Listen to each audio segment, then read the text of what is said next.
Thank you for booking my RV. In this video, I will introduce to you how to safely operate this RV. Safety is very important for you to enjoy your trip. So let's begin. First of all, let's check the RV outside.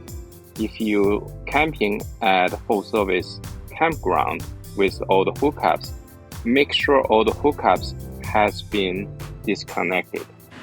Remove the water hose and also the dumping hose. It is very important, so don't forget to disconnect the electricity and store the cable inside the box. Before you leave, disconnect the power line. If you're using generator, this outlet will allow you to charge the battery. And you can pack everything inside this box for the cable.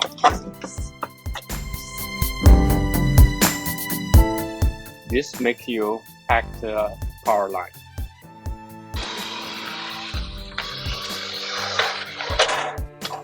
Make sure the awning is fully retracted. Now let's check inside.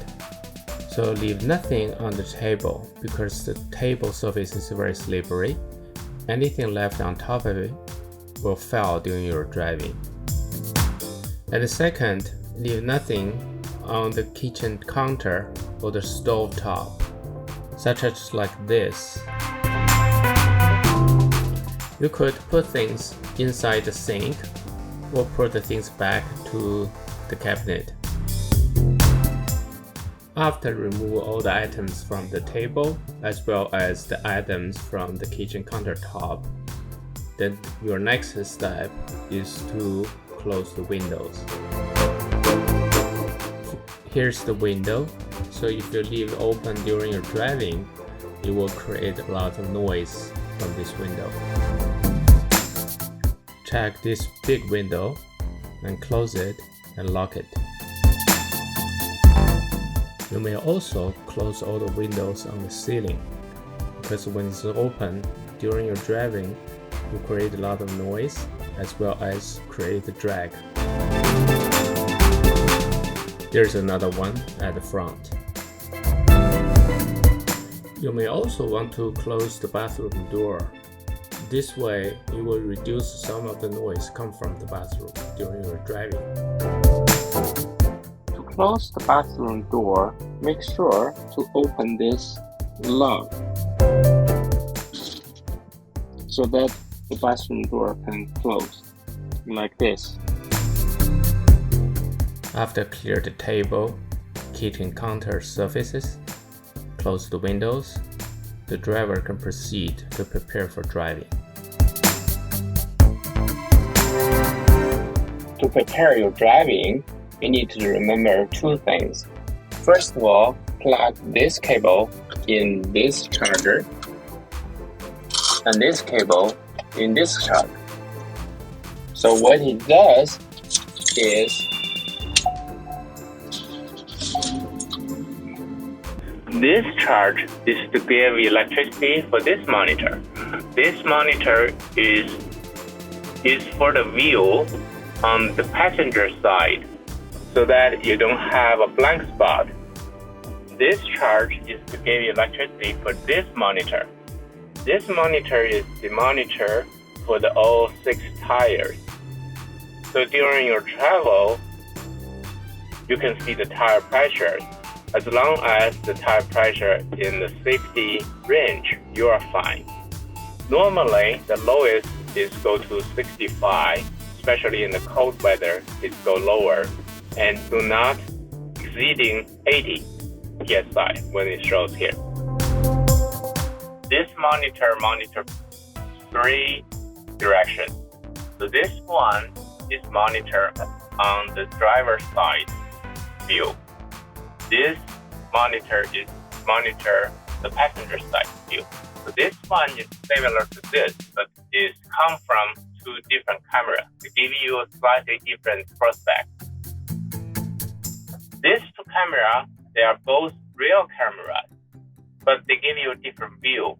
So this camera is looking directly down to the bumper. You see the dotted line is actually the bumper.